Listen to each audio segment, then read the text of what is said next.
Welcome to the Deep Dive. Today, we're really peeling back the layers on deception. We're digging into how trust gets manipulated, how it gets systematically dismantled. Yeah, it's quite a chilling blueprint, actually. Our mission for this deep dive is to understand the anatomy of a con, specifically how people can sometimes ignore, really obvious red flags when there's psychological manipulation happening. Exactly. And we're focusing on this case, Ghazala Din. She had this community investment scheme promising steady monthly returns.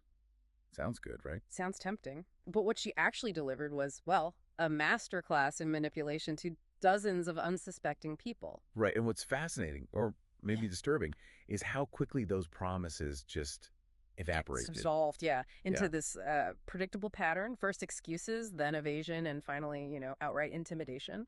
We'll see how a con artist really operates. They Yeah. build this story, dangle hope like bait. And then shift the blame so they never actually have to deliver. It's a classic playbook. Okay, so let's unpack how Ghazala actually reeled people in. Our sources talk about the early victims, like Samir Khan. Mm-hmm. He got caught up right at the start, believing this was some legitimate, almost exclusive community investment. Easy money, consistent returns. The dream scenario. Totally. But then, when it came time for the refunds he was promised, he was told next Monday. And not just once, right? No, repeatedly. Yeah. Next Monday.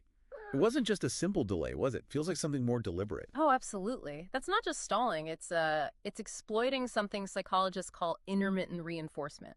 You dangle just enough hope. Like that next Monday promise. Exactly. Or a hint of a personal payment coming through or some grand backup plan. It keeps the victims hooked, basically, in this state of suspended belief. Right, because people want to believe it, especially if they've already put money in. Precisely. It preys on our optimism, maybe, and that sunk cost fallacy. Once you're invested, even just emotionally, you kind of want to see delays as just temporary hurdles. Not as, outright lies.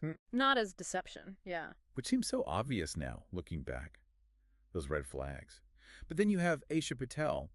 The sources mention her. Mm-hmm. She put her life savings in. Her whole savings. And she still fell for it. She was told her money was stuck in some mysterious transfer to Ghazala's business account, which, surprise, surprise, Never appeared. never appeared. So what is it that blinds people, Yeah. even when the signs are there? It's the narrative. That's the key. The mysterious transfer isn't just a random excuse. It's a carefully built story. Designed to give a reason. Yes, a reason to keep hoping, to avoid that painful thought, I've been conned. It creates this external problem, something untraceable. So the blame isn't on Ghazala. Exactly. It deflects blame, makes the victim think, oh, it's just a hurdle, the money will come if I just wait a little longer. It keeps the illusion alive. But you can only string people along for so long, right? Yeah. Patience runs out. And that's when Ghazala's true colors started showing. Yeah, the sources describe this shift. It's really striking and kind of disturbing how fast that sweet demeanor could just flip. Take David Morris. He finally pushed her about his money. His patience was gone. And she just snapped. What did she say? Told him, "You'll get it when I say so.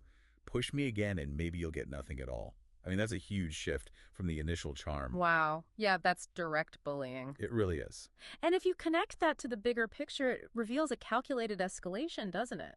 A clear shift from the psychological games to, outright intimidation. So when the gentle approach fails, Then the threats come out. It preys on the victim's fear, the fear of losing absolutely everything. It makes them more compliant, maybe less likely to go to the police or warn others. because questioning her suddenly seems riskier. Much riskier than just waiting for that next empty promise. She kept them hooked in this environment of fear. So what does this all mean when you put the pieces together? I mean, the sources are pretty clear. Eventually, the victims started talking to each other. Comparing notes, yeah. And they realized Ghazala was just recycling the exact same lies, blaming these invisible partners that probably never existed, Just smoke and mirrors. and just bullying anyone who dared to question her. The pattern became undeniable then. Systematic fraud. And the stark reality, the really chilling part, is that she clearly had zero intention of ever paying anyone back. Not at all. By the time the truth really surfaced, when the victims finally connected all those dots, Ghazala was gone. Moved on.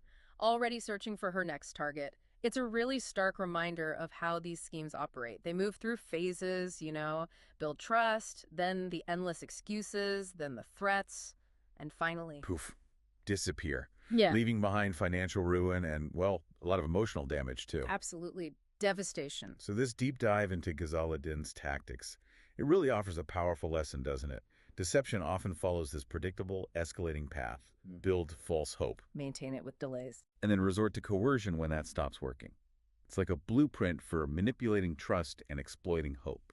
It really is. And, knowledge is power, but it's most valuable when we understand it and can apply it.